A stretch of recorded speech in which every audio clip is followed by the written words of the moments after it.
with the Colby Farms and welcome to my channel. So glad you're here. I hope you're having a great day. It's pretty sunny out right now. I'm in my sunroom. About to do this little sit down video. I don't really do this. Well, I haven't done this often. I think I've done this once, but what a perfect day. We're on the sunroom. You're probably hearing all the animals out back because they're just going nuts right now. The goats are, everybody's about to get fed. I do have farm help, so she's heading out to get the goats for me, get the chickens and all that. So you're probably gonna hear the ducks and the goats just going off because they're hungry. So they can hear the four-wheeler firing up and they know it's time to eat. So if you hear the screaming, sorry. We have one goat that's pretty vocal all the time. It's great. So, yeah, but today we are going to be talking about some tips for time management when cooking from scratch. I had a friend recently ask me if I could do this video, and then I started telling other people I was doing the video and they were pretty excited, so I hope you're excited too. It's crazy at this house. I don't know if anybody else's farm is calm. Mine is not. But we're going to talk about time management in the kitchen when cooking from scratch. It's probably one of the most important pieces when you're cooking from scratch, because if you don't have good time management, then you're going to be pretty stressed out when you're cooking, right? I'm sure a lot of us have felt that. I know I have. So these are just my tips that I've learned over the years. My number one tip is to have a weekly meal plan. That is probably numero uno. Okay, at least for me. Why that's number one is because it just helps you have a basis outlook for what the week is going to look like, okay? I used to be the person that didn't want to do meal plans. I'm like, just whatever I'm feeling that day, you know. I would think about it in the morning, set out the meat that I needed, put it in some water, it'd be unthawed by the late afternoon, evening time frame when I was cooking dinner, and I'd go from there. But life obviously has gotten busier. We've added a lot more animals to the farm. We have a young child that plays a role. And I really don't have, by the time, it was getting to the point where it was like 4 o'clock in the afternoon. I'm like, I have no meat set out. I have no idea what I'm cooking. So I brought on the weekly meal plan. Personally, for me, I don't like monthly meal plans. Some people like that, I don't. I can't live my life by a month. I can barely live it by a week, but a week just kind of gives me some guidance, you know, as to what is going on for the week and what I need to be prepared for cooking wise, okay? When you have a weekly meal plan, you know exactly pretty much what you're going to be cooking for that week, and you can switch it out if you need to. There are days where I have meals planned and we end up switching it out for a different meal. It happens. It happens to everyone, but at least we kind of knew what was going on, right? That is one of my biggest tips, is to have a weekly meal plan. We have a chalkboard hanging up in our kitchen. I just write it out every Sunday as to what we're eating for the week. Everybody kind of knows what's going on. People really like to know what they're eating for the week. Sometimes my husband will even look at something and they're like, oh, we should make this, or can we do this side instead? And then we'll switch it out that day or whatever. Yeah, so give yourself, number one is give yourself a weekly meal plan.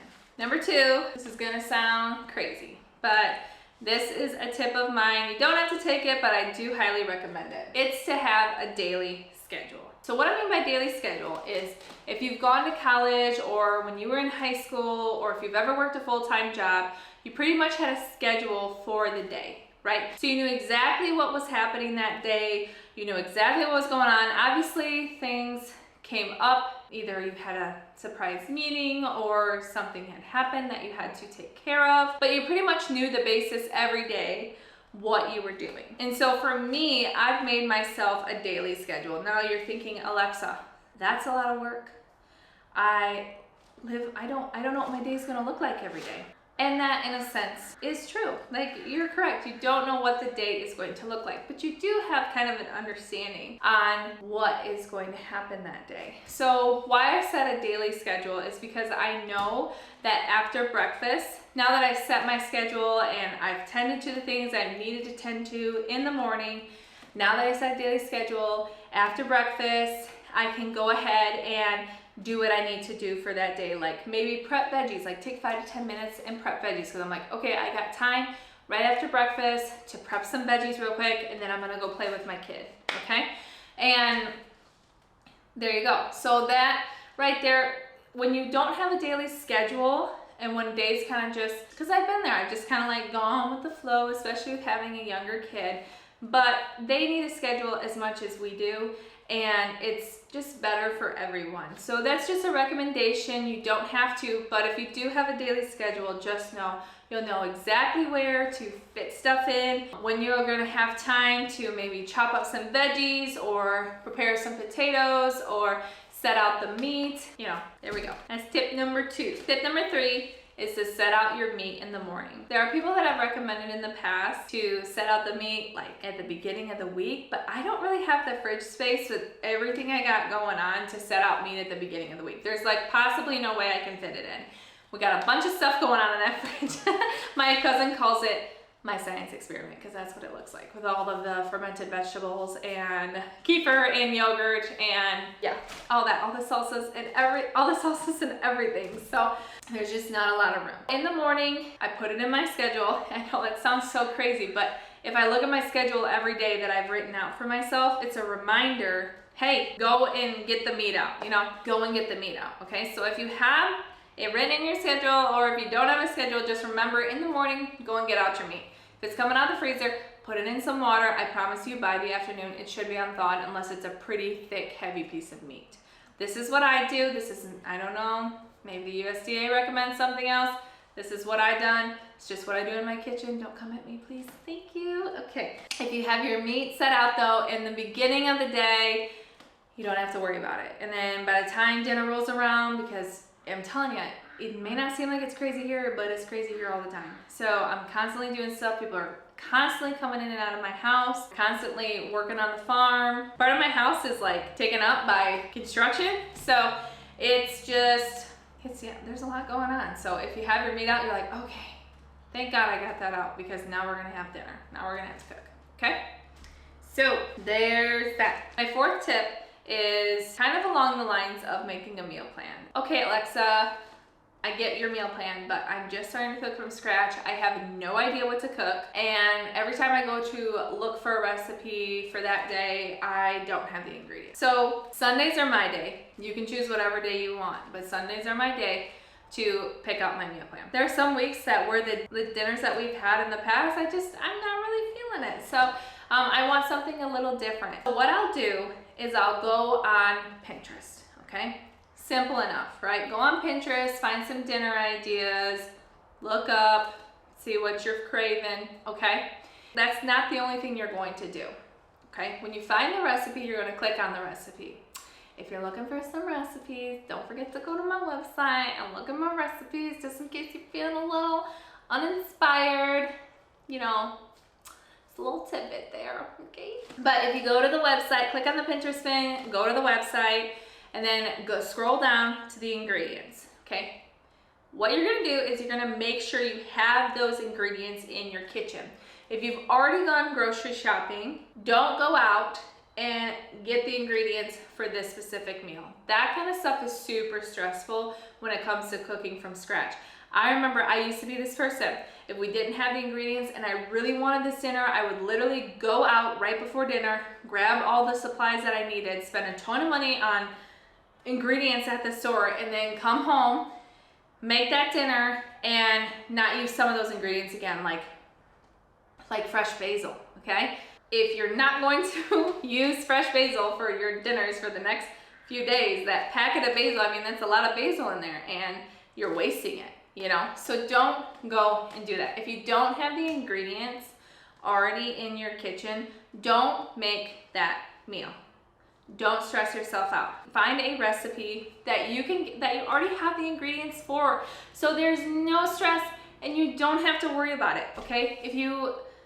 It's just, I'm getting passionate about it because I was so stressed out because I would be that person like, oh, I don't have sour cream, so I should go out and get some sour cream. No, find a different dinner to cook, okay?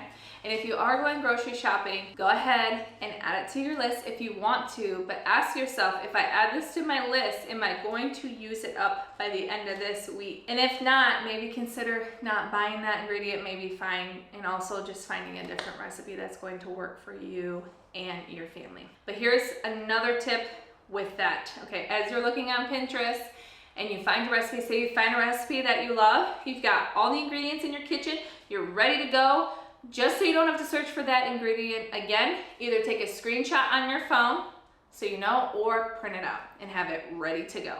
Just have it lined up somewhere, okay?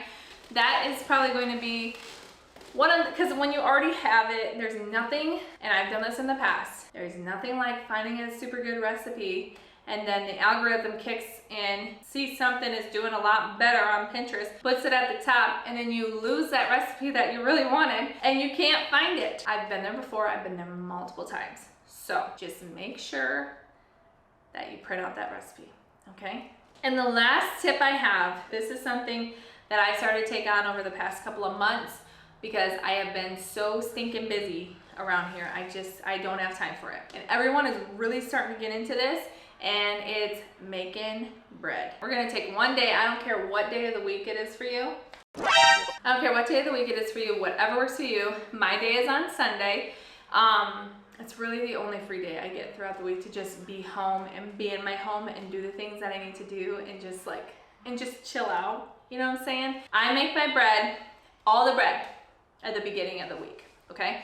So we go through maybe one sandwich loaf a week here. Mind you, I have a small family. This is not gonna be for everyone, okay?